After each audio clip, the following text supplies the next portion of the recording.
রামকৃষ্ণ কথামৃত পঞ্চম খণ্ড প্রথম পরিচ্ছেদ। ঠাকুর শ্রীরামকৃষ্ণ ছোট খাটটিতে বসিয়া মশারির ভিতর ধ্যান করিতেছেন। রাত 7টা-8টা হইবে। ওই সময় তিনি ধ্যান করছেন মশারির ভেতর, কেননা কলকাতার মশা বিখ্যাত, এই সময় আরো বিখ্যাত ছিল, স্বাস্থ্যবান মশা। মানে সন্ধে 7টা-8টা ওরকম। মাস্টার মেঝেতে বসিয়া আছেন ও তাহার একটি বন্ধু হরিবাবু, দুজন এসছেন, ঠাকুরের সামনে বসে আছেন নিচে। আজ সোমবার 20শে অগাস্ট 1883 খ্রিস্টাব্দ, শ্রাবণের কৃষ্ণা দ্বিতীয়া তিথি। আজকাল এখানে হাজরা থাকেন, মানে হাজরা দক্ষিণেশ্বর মন্দিরে থাকতেন মেইনলি। রাখাল প্রায়ই থাকেন। স্বামী ব্রহ্মানন্দজি, আগের নাম রাখাল মহারাজ, তিনি সবসময় প্রায় থাকতেন। তার কিন্তু বিয়ে টিয়ে হয়ে গেছিল, কিন্তু ঘরে রাখা যেত না।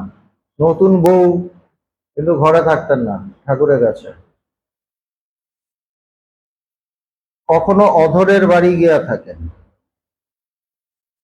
অধর যিনি আরেকজন ভক্ত, তার বাড়িতেও গিয়ে রাখাল থাকতেন। মানে বাড়িতে সংসারী মানুষের মধ্যে টিকতে পারতেন না, ভক্ত চাই।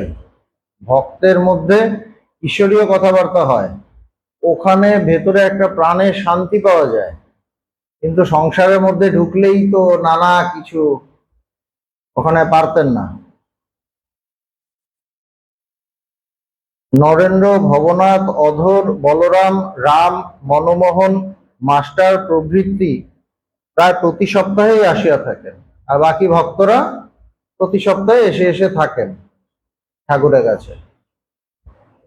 ভগবানের কাছে এরকম ভক্তরা থাকতেন, যেতেন, আবার চলে আসতেন, আবার কেউ কেউ থাকতেন, এরকম আমরা দেখেছি। হৃদয় ঠাকুরের অনেক সেবা করিয়াছিলেন। তো ঠাকুর যখন প্রথম তার সাধনার সময়, তাকে সেবা কিন্তু হৃদয় করত, তার ভাগ্নে। দেশে তাহার অসুখ শুনিয়া ঠাকুর বড়ই চিন্তিত। তারপর কি হয়, যখন ঠাকুরের কাছে সব ভক্তরা খুব আসা শুরু করে, তারপর হৃদয় পরের দিকে ঠাকুরের সাথে খুব বাজে ব্যবহারও করত, করে একসময় তাকে ছেড়ে চলে যায় দেশের বাড়িতে। তো সেখানে গিয়ে আবার অসুস্থ হয়েছে, সেটা শুনে আবার ঠাকুরের খুব কষ্ট হচ্ছে যে এত বছর সেবা করেছে। ঠাকুর বড়ই চিন্তিত, তাই একজন ভক্ত শ্রীযুক্ত রামচাটুর্যের হাতে আজ 10টি টাকা দিয়েছেন হৃদয়কে পাঠাইতে। 10 টাকা ঠাকুর দিয়েছেন যে ওকে হৃদয়কে পাঠিয়ে দিও। কত প্রেমিক! দিবার সময় ঠাকুর সেখানে উপস্থিত ছিলেন না। ভক্তটি একটি চুমকি ঘটি আনিয়াছেন। ঠাকুর বলিয়া দিয়েছিলেন, এখানকার জন্য একটি চুমকি ঘটি আনবে, ভক্তেরা জল খাবে। চুমকি ঘটি মানে কি জানি না আমি। মাস্টারের বন্ধু হরিবাবুর প্রায় 11 বৎসর হইল পত্নী বিয়োগ হইয়াছে। তার স্ত্রী মারা গেছিলেন, কোনো অসুখ টসুখে হবে হয়তো, 11 বছর হয়ে গেছে। আর বিবাহ করেন নাই তিনি, এরপরে আর বিয়ে করেননি। তিনি মাস্টারের বন্ধু, মা বাপ ভাই ভগ্নী সকলেই আছেন। তাহাদের উপর স্নেহ মমতা খুব করেন ও তাহাদের সেবা করেন। তো তাদের সাথেই থাকেন সেই হরিবাবু, এবং সবার সেবা করেন। বয়ক্রম 28-29 বছর তখন তার বয়স। 11 বছর আগে বউ মারা গেছে। 11 বছর আগে, তার মানে বয়স ছিল 17-18। তার মানে বিয়ে কত বছর বয়সে করেছে কে জানে। ওই সময় অন্যরকম সিস্টেম ছিল না। ভক্তেরা আসিয়া বসিলেই ঠাকুর মশারি হইতে বাহির হইলেন। ঠাকুর মশারি তুলে বেরিয়েছেন। আগে ভগবান যখন আমরা ভগবানের কাছে যেতাম সন্ধ্যেবেলা, তবে তো অনেকক্ষণ ধরে কথা টথা হলো, তারপর আমরা চলে যেতাম। মহারাজজি থেকে যেত। মহারাজজি ভগবান খাওয়ার পর মশারি টশারি টানিয়ে ভগবান মশারির ভেতর ঢুকতেন, মহারাজজি মশারি গুজে টুজে দিয়ে তারপর বেরোতেন। ঠাকুর মশারি তুলে বেরিয়েছেন। মাস্টার প্রভৃতি সকলে ভূমিষ্ঠ হইয়া প্রণাম করিলেন। ঠাকুরের মশারি তুলিয়া দেওয়া হইল।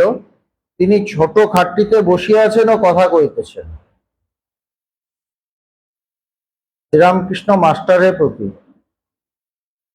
মশারির ভিতর ধ্যান করছিলাম। ঠাকুর ধ্যান করছেন। ভাবলাম কেবল একটা রূপ কল্পনা বই তো না, তাই ভালো লাগলো না। এবার ধ্যানে কি করে, ধ্যানে কোনো তার যে ইষ্ট থাকে ভেতরে, ভাবে যে আমার ভেতরে সেই তিনি বসে আছেন, এরকমই। তো ঠাকুরের হঠাৎ তার মনে হয়েছে করতে গিয়ে, বলে এটা তো একটা কল্পনা, একটা রূপকে কল্পনা করছি, তো সেই জন্য আর ভাল লাগেনি, তাই ভাল লাগলো না। তিনি দপ করে দেখিয়ে দেন তো হয়। বলছে যে আমি বসে বসে একটা রূপ কল্পনা করছি, এটা কি? তিনি যদি দেখিয়ে দেন তখনই তো আসল, সেটাই আসল। দপ করে দেখিয়ে দেন তো হয়। এই দপ করেই দেখান তিনি। হঠাৎ করে জ্বলে ওঠে, একদম অন্ধকারে হঠাৎ আলো, 1000 ওয়াটের আলো, পুরো অন্ধকার, 1000 ওয়াটের আলো, এইটাই জ্ঞান। এর হচ্ছে দপ, অন্য কিছু বলছে না, কিন্তু একটু একটু করে আলো হচ্ছে এরকম না। সকালে যেরকম আলো হয়, প্রথম অন্ধকার অন্ধকার, এখান থেকে একটু একটু করে আলো হয়, এই আলো সেরকম আলো না, এটা দপ করে জ্বলে ওঠে, হঠাৎ করে তার প্রকাশ হয় ভেতরে। বলছে তিনি দপ করে দেখিয়ে দেন তো হয়, তিনিই দেখান। আবার মনে করলাম, কেন তিনি তো জ্ঞানী, তার বিচারটাও চলে আসে, জ্ঞানের কথাগুলো চলে আসে ওর মধ্যে। আবার বলছেন কি, আবার মনে করলাম কে বা ধ্যান করে, কারি বা ধ্যান করি। বলছে কেই বা ধ্যান করে, কারি বা ধ্যান করি।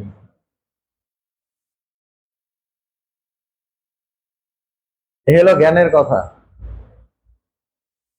মাস্টার, আজ্ঞে হ্যাঁ, আপনি বলেছেন যে তিনি জীব জগৎ এসব হয়েছেন, যে ধ্যান করছে সেও তিনি। মাস্টারের সাথে তখন বেশ ঠাকুরের সুন্দর সুন্দর কথা হতো। মাস্টার ঠাকুরকে আবার বলতেন, ঠাকুরের কথাগুলোই ঠাকুরকে বলতেন যে আপনি এটা বলেছিলেন। তো মাস্টার বলছেন যে আপনি বলেছেন, এই যে আপনি বলেছেন, নিজেকে আনছেন না কিন্তু। মাস্টারের বিউটি হলো তিনি তার আমিটাকে সামনে আনেন না। নিজের ডায়লগ একটা দিতে পারতেন তো। অত পণ্ডিত, ভীষণ পণ্ডিত, অনেক পড়াশোনা, অনেক জ্ঞানী, অনেক কিছু পড়াশোনা করেছেন, অনেক শাস্ত্র বই, সে মানে ভারতীয় শাস্ত্র, বাইরের দেশের মানে পাশ্চাত্য শাস্ত্র সবই পড়েছেন, কিন্তু তিনি কিন্তু বলছেন যে আপনি বলেছেন, মানে ঠাকুর যা বলেছেন তিনি কথাগুলো ভীষণভাবে নিয়েছেন, ভেবেছেন, অনুভব করার চেষ্টা করেছেন, বিশ্বাস করেছেন। বলছেন আপনি বলেছেন যে তিনি এই জীব জগৎ হয়েছেন, স্বয়ং ঈশ্বরই এই যা কিছু আছে সবকিছু, জীব জগৎ সব তিনি। যে ধ্যান করছে সেও তিনি, সুতরাং আপনি যে ধ্যান করছেন আপনিও তিনি। মাস্টার আবার ধরিয়ে দিলেন। শ্রীরামকৃষ্ণ, আর তিনি না করালেও আর হবে না। ঠাকুর ওই মানে তখনও ওইটার কথা, ওই লেভেলের কথা বলেননি। ঠাকুর বলতে চেয়েছেন যে তিনি করালে হয়, তিনি ভেতর থেকে হওয়ালে হয়, তিনি দেখিয়ে দিলে হয়। মাস্টার একদম চরম কথা আবার বলছেন যে না, আপনি তো বলেছেন সবকিছু তিনি, সুতরাং আপনি ধ্যান করছেন আপনিও তিনি। তো ঠাকুর অত ওই লেভেলে তখনও ইয়ে করেননি। ঠাকুর বলছেন যে আর তাছাড়া তিনি না করালে তো আর ধ্যানটা হবে না, তিনি করালেই হবে, তার ইচ্ছে হলেই হবে। তিনি ধ্যান করালে তবেই ধ্যান হবে, তুমি কি বলো? মাস্টার, আগে আপনার ভিতর আমি নাই, তাই এরূপ হচ্ছে। যেখানে আমি নাই সেখানে এরূপই অবস্থা। হচ্ছে আপনার ভেতর আমি নেই, মানে আমি ভাব ওটা নেই, সেই জন্য আপনার এরকম হচ্ছে, এরকম কথা আসছে। হচ্ছে যেখানে আমি নেই সেখানে এরকম। রামকৃষ্ণ। কিন্তু আমি দাস সেবক এটুকু থাকে ভালো। হচ্ছে হ্যাঁ, আমি নেই তো আর সবসময় হয় না। সবসময় যে একদম আমি নেই, আমি শূন্য হয়তো সারাদিন থাকে না, কিছুক্ষণের জন্য সমাধি হলো তখন আমিটা নেই, বাকি সময় তো থাকে। তো বলছে যে তখন আমিটা কিভাবে থাকবে, আমি খুব পণ্ডিত খুব জ্ঞানী এরকম? বলছে না, আমিটা থাকবে যে কিন্তু আমি দাস সেবক এটুকু থাকা ভালো। বলছে ওই আমি যদি থাকে ঠিক আছে, কেননা দাসের অহংকার থাকে না, সে তো দাস। যে সেবক সে, তার অহংকার থাকে না, কিন্তু যে মালিক তার অহংকার হয়ে যায়। এই জন্য বলছে যে আমি দাস, আমি ঈশ্বরের দাস, বা আমি ঈশ্বরের সেবক, এইটা ঠিক আছে, এইটুকু থাকা ভালো। যেখানে আমি সব কাজ করছি বোধ, হচ্ছে কি, যেখানে আমি সব কাজ করছি বোধ, আমি সব করছি এই যে বোধ, সেখানে আমি দাস তুমি প্রভু এ ভাব খুবই ভালো। ওটা কাদের জন্য বলছেন? আমাদের তো সবারই আমি থাকে, আমি কাজকর্ম করছি তখন মনে হয় যে এটা আমার সংসার, এটা আমার চাকরি, এটা আমার বাড়ি গাড়ি, এটা আমার জায়গা, আমাদের এরকমই মনে হয়। বলছে যখন এই ভাবটা এই বোধটা আছে, আমাদের আমিটা আছে, তখন আমি দাস তিনি সবকিছু তার, এই বোধটা ভালো। তখন এই বোধটা ভালো, আমি দাস তুমি প্রভু এ ভাব খুবই ভালো। সবই করা যাচ্ছে, সেব্য সেবক ভাবে থাকাই ভালো। বলছে তাহলে কি আমি না থাকলে তো তুমি কিছু করতে পারবে না? তো কাজটা যে হলো, কাজটাও হলো, কিন্তু আমিটা বেশি ক্রেডিট নিচ্ছে না, আমিটা দাস ভাবে আছে, তাতে প্রবলেম নেই সেরকম। যাদের চরম জ্ঞান হয়ে গেল তাদের আমি বিলয় হয়ে গেল, ঠিক আছে, কিন্তু যাদের হচ্ছে না তারা কি করবে? বলছে দাস ভাব হয়ে থাকা ভালো। কার দাস? যার তার না, সংসারের না, ভগবান বলে না সবাই দাস বাবু, সেরকম না, ঈশ্বরের দাস, প্রভুর দাস, সেরকম থাকা ভালো।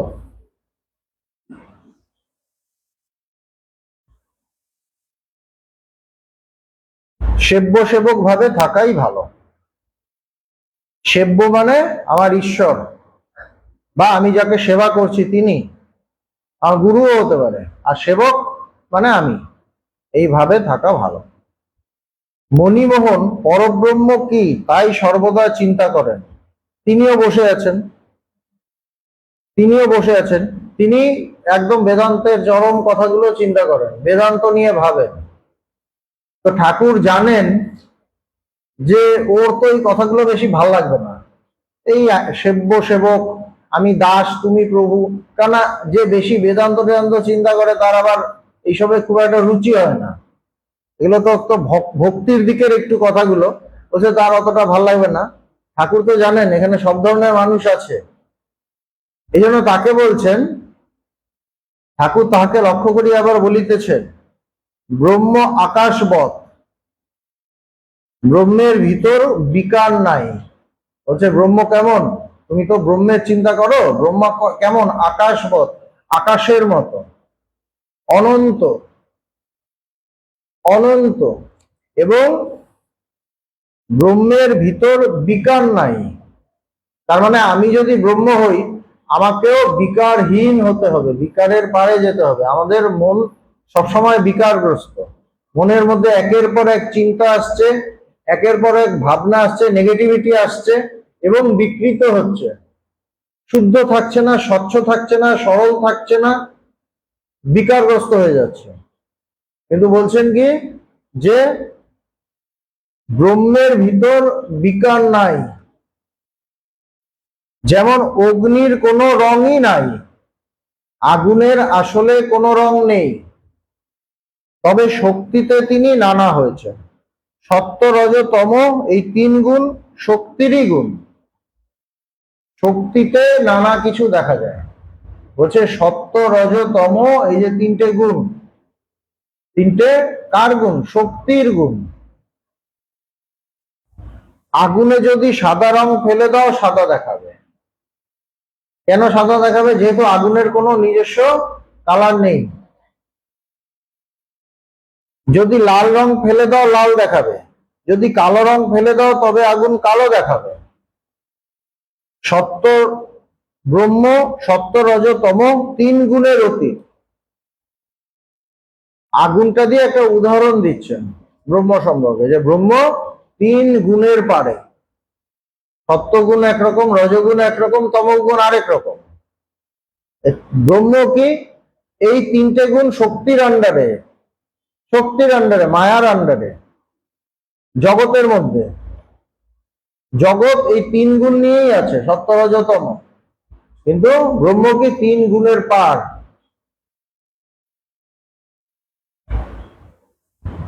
তিনি যে কি মুখে বলা যায় না। বলছে তার সম্পর্কে কি বলবে? মুখে বলা যায় না, বাক্যের অতীত। মুখ দিয়ে কিভাবে বলা যাবে? মুখ দিয়ে কোনো গুণের কথা, শব্দ দিয়ে কোনো গুণের কথা বলা যায়, কোনো কাজের কথা বলা যায়, কোনো সম্পর্কের কথা বলা যায়। শব্দের কিছু লিমিটেশন আছে, তো সীমিত, মানে কিছু সীমা আছে, কিছু লিমিটেশন আছে। শব্দ দিয়ে কারোর কোনো গুণ সেটা বলা যাবে, কে কেমন দেখতে ওইসব বলা যাবে, কেউ ভালো মানে কিরকম কাজ করে সেটা বলা যাবে, কার সাথে কার সম্পর্ক সেসব বলা যাবে, তাই না? কিন্তু শব্দ দিয়ে তার কথা বলা যাবে না।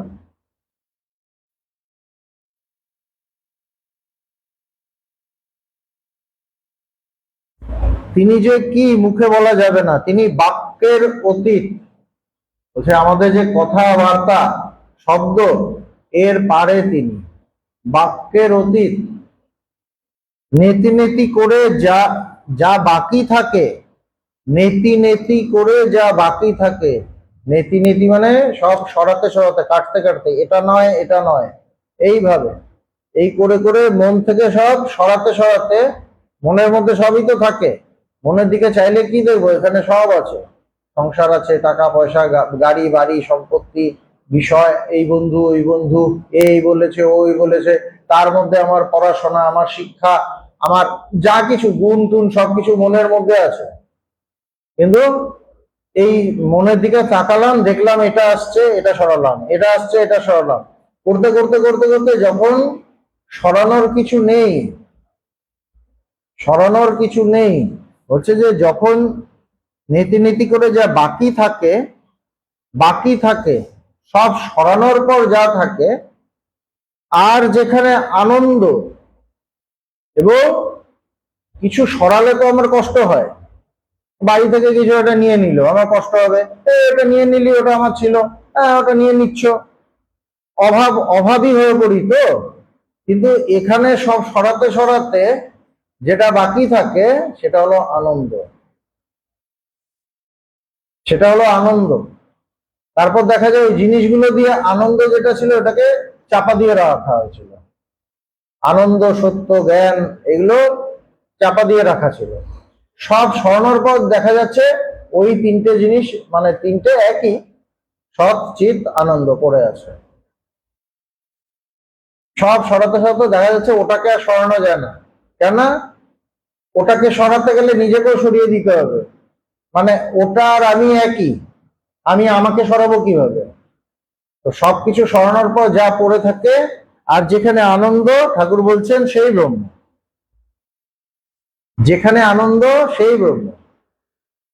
একটি মেয়ের স্বামী এসেছে, একটা মেয়ের বিয়ে হয়েছে, তার স্বামী এসছে, অন্য অন্য সমবয়স্ক ছোকরাদের সহিত বাহিরের ঘরে বসেছে।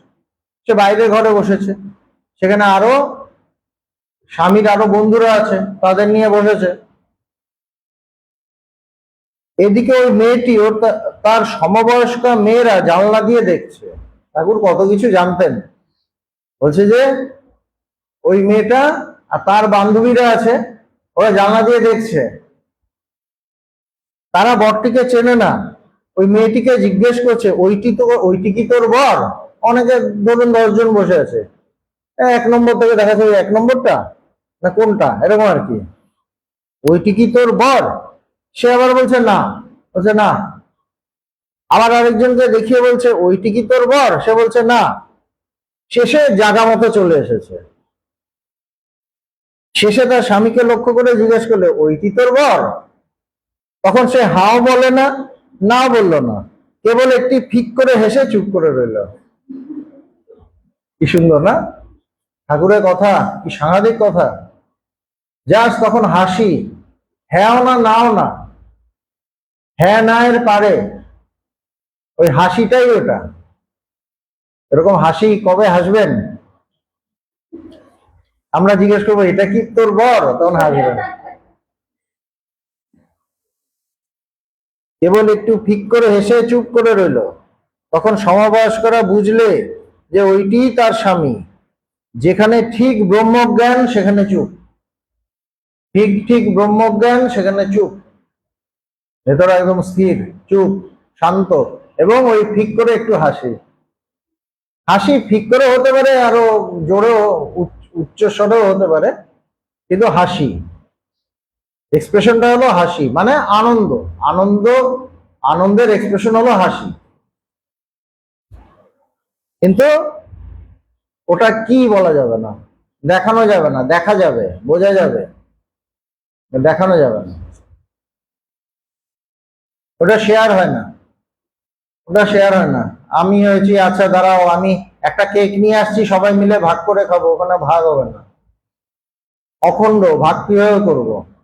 ভাগ হয় না ওটা। দেখাবো কিভাবে? দেখাতে পারবো না। মনির প্রতি, আচ্ছা আমি বকি কেন? মানে জিজ্ঞেস করছেন আমি এত কথা বলি কেন, বকবক করি কেন? কেন বলছে না ওখানে চুপ। এবার কারো প্রশ্নটা আসতে পারে, তাহলে উনি চুপ করে থাকেন না কেন? ওনার তার মানে জ্ঞান হয়নি? কারো মনে প্রশ্নটা আসতে পারে। দেখুন ঠাকুর কত সূক্ষ্ম।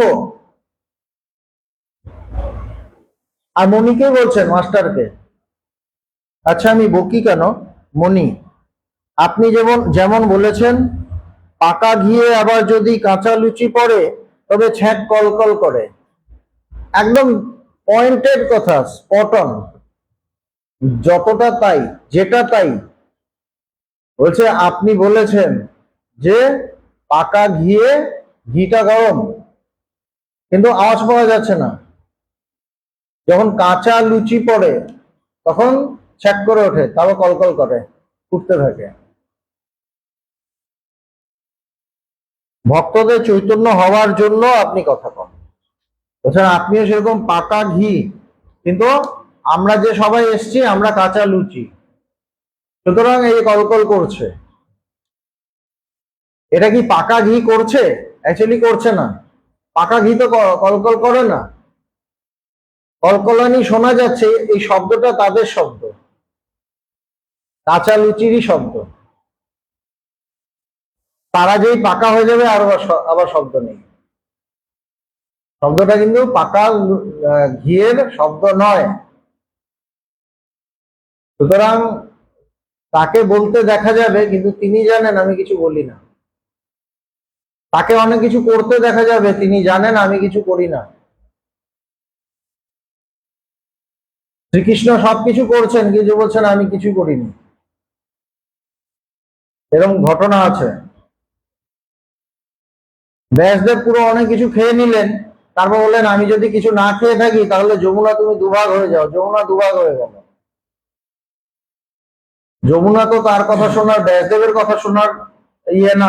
কৃষ্ণ বললে শুনতে পারে, কিন্তু হলো কেন? যেহেতু ব্যাসদেব সত্য বলেছেন। কিন্তু দেখা গেল এত কিছু খেয়েছেন, গোপীদের সমস্ত খাবার তিনি খেয়ে নিয়েছেন, সবকিছু খেয়ে বলছেন আমি যদি কিছু না খেয়ে থাকি। এইটাই রহস্য। ব্রহ্ম কিছু করে না, ব্রহ্ম স্থির, শান্ত, নিষ্ক্রিয়, নির্বিকার, নিরাকার। সে কিছু করে না। করতে দেখা যায়। কে দেখে? যে অজ্ঞানী তার অজ্ঞান দিয়ে সে যখন দেখছে যে ব্রহ্ম অনেক কিছু করে বেড়াচ্ছে, ব্রহ্ম কিছুই করে না, নিষ্ক্রিয়।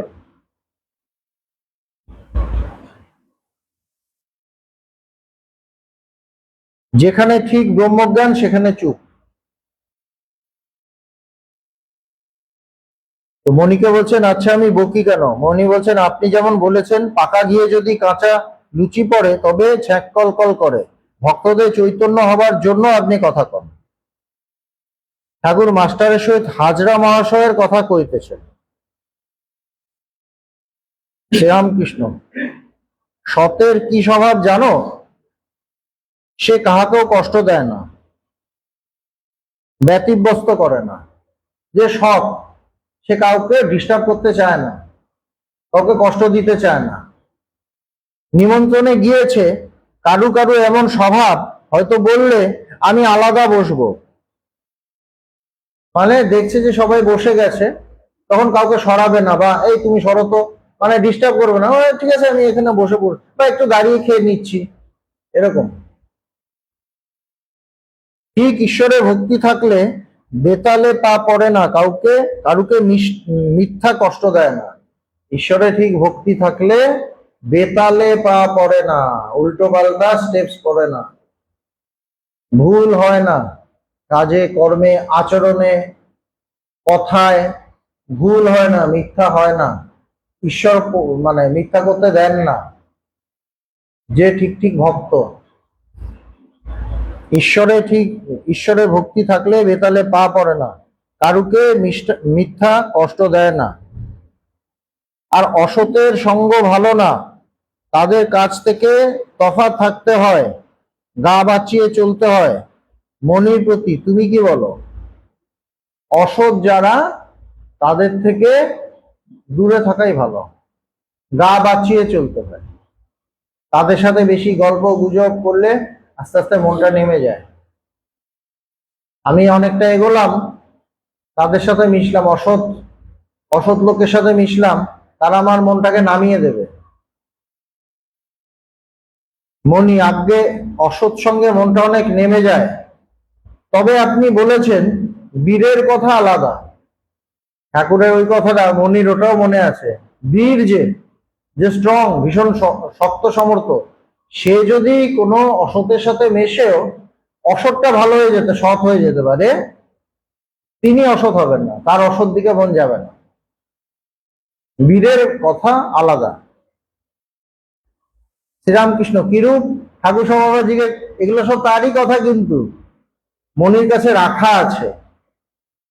একটা কথা বললেন, তিনি জমিয়ে রেখে দিলেন, ওটা একটা ভালো জায়গায় রেখে দিলেন, তার কাছে রাখা, এবং তিনি এটা বের করে করে ঠাকুরকেই দেখাচ্ছেন যে আপনি এটা বলেছেন। শ্রীরামকৃষ্ণ, কিরূপ? মনি, কম আগুনে একটু কাঠ ফেলে দিলে নিভে যায়। আগুন কম, কাঠটাকে ঠিক করতে গেলাম, একটু ঠেলে দিলাম, কাঠটাই নিভে গেল। কম আগুনে কাঠ একটু ঠেলে দিলে নিভে যায়। আগুন যখন দাউ দাউ করে জ্বলে তখন কলা গাছটাও ফেলে দিলে কিছু হয় না, কলা গাছ পুড়ে ভস্ম হয়ে যায়। সুন্দর কথা। আগুন যখন দাউ দাউ করে জ্বলছে তখন যা কুচি দিয়ে দিলে তাতেও কিছু হয় না, আগুন জ্বলতেই থাকে। তো যে বীর, যে ভীষণ স্ট্রং, দুর্বল নয়, তার আগুনটাকে নেভানো যায় না। অন্যদের ক্ষেত্রে কি হয়, একটু মানে পান থেকে চুন খসলে তাদের মন ইয়ে হয়ে যায়, হিলে যায়, তাদের মন নড়তে থাকে, এক জায়গা ধরে রাখতে পারে না, মন ডিস্টার্ব হয়ে যায়, এরকম হয়। কিন্তু বীর ভক্ত সে দাঁড়িয়ে থাকে, সে হাজার রকম মিথ্যার মধ্যে থেকেও সে সত্য থাকে, হেলো বীর। হচ্ছে কলা গাছ পুড়ে ভস্ম হয়ে যায়। এই হলো ভক্তের মহিমা এবং জ্ঞানের মহিমা। ঠাকুর বলছেন কাকে? হরিবাবুকে বলছেন, আরো ভক্তরা আছেন, আর মাস্টার তাকে সব বলে বলে দিচ্ছেন, তারই কথা তাকেই বলছেন। এই জন্য টার্গেট হলো ঈশ্বর লাভ। এক কথায় টার্গেট হলো ঈশ্বর লাভ। যতক্ষণ ঈশ্বর লাভ না হচ্ছে, যতক্ষণ অনুভব না হচ্ছে, ততক্ষণ সমস্যা, ভয় থাকবেই।